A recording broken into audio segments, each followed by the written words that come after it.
Todo comienza cuando mi hermana desapareció. Tras muchos días de búsqueda, escuché las palabras que nunca había deseado oír: lo siento, pero debemos suspender la búsqueda de tu hermana, dijo el policía que coordinaba el dispositivo.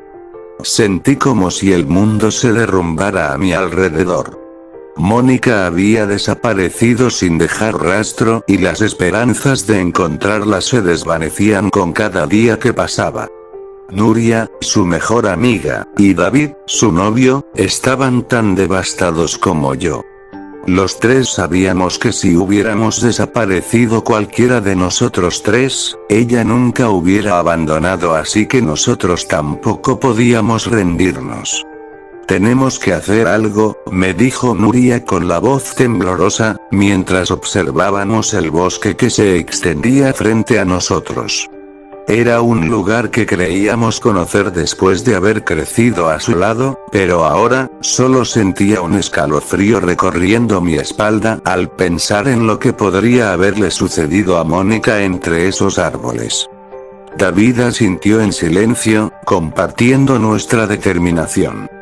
Tal vez podamos buscar por nuestra cuenta, deberíamos revisar los alrededores, explorar lugares que la policía podría haber pasado por alto, asentí, sintiendo que al menos estábamos haciendo algo para encontrar a Mónica. Esa tarde, con mochilas llenas de provisiones y linternas en mano, nos aventuramos al bosque en busca de pistas que pudieran llevarnos a ella.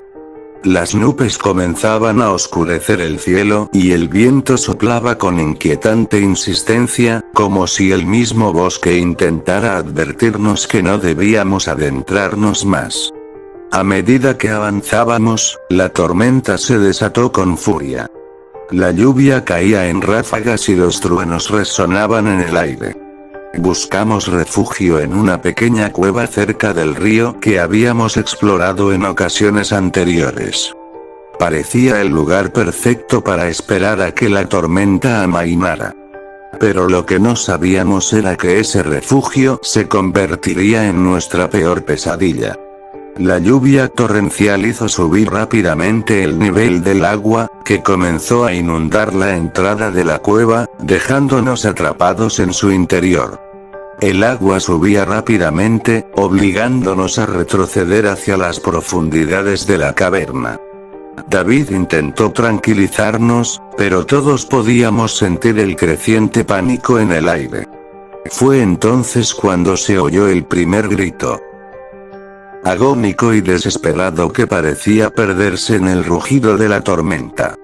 Miramos a nuestro alrededor en busca de la fuente del sonido y vimos a David forcejeando en el agua, luchando contra algo que lo arrastraba hacia la oscuridad. «David», grité con todas mis fuerzas, corriendo hacia él junto a Nuria. Juntos intentamos aferrarnos a él, luchando contra la fuerza invisible que lo arrastraba. Pero nuestros esfuerzos fueron en vano. David desapareció bajo el agua con un último grito ahogado. Nos quedamos temblando en medio de la cueva, sin saber qué hacer. Entonces, la cosa sin nombre regresó. En la penumbra solo pude ver cómo una sombra oscura emergió del agua y envolvió a Nuria en sus garras implacables. Grité su nombre una y otra vez mientras intentaba liberarla, pero otra vez todo fue en vano. Lo último que pude ver de Nuria antes de que el agua también la engullera fue una expresión de horror en sus ojos azules. Lo que pasó por mi mente era lo terrible que era la sensación de saber que yo iba a ser el siguiente, y entonces, un espectro emergió de la pared de la cueva. Era Mónica, mi hermana.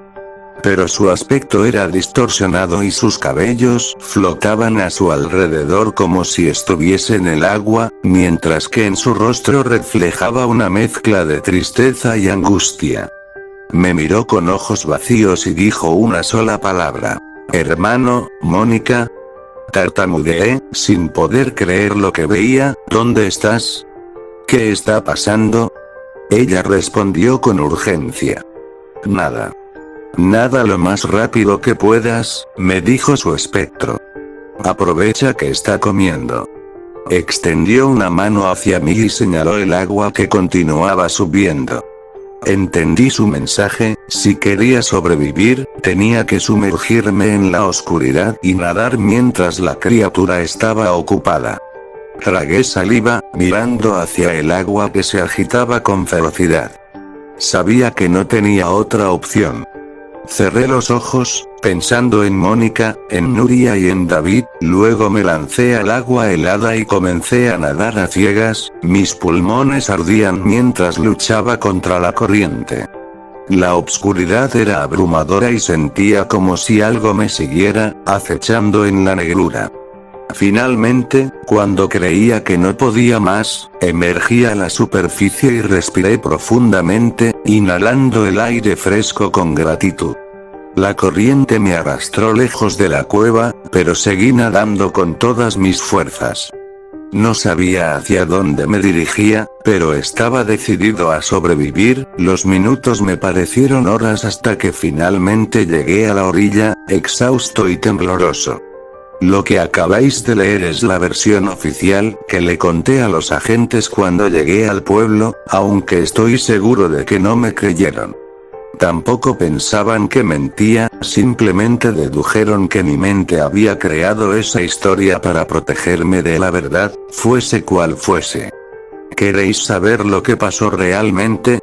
En realidad, todo fue más o menos igual hasta que nos refugiamos en la cueva y el agua empezó a subir.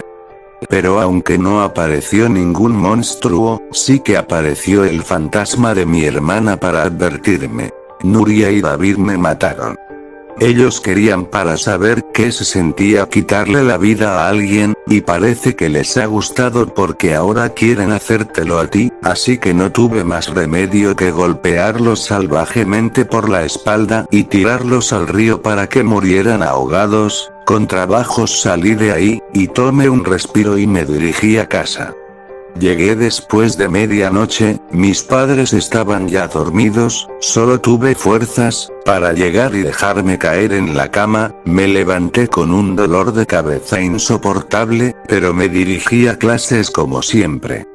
Pude salir temprano, ya que un profesor, misteriosamente no se presentó. Estaba bastante cómodo con lo que había hecho hasta esta mañana, cuando mi hermana apareció sana y salva en nuestra puerta, diciendo que se había arrepentido de fugarse de casa sin habérselo dicho a nadie.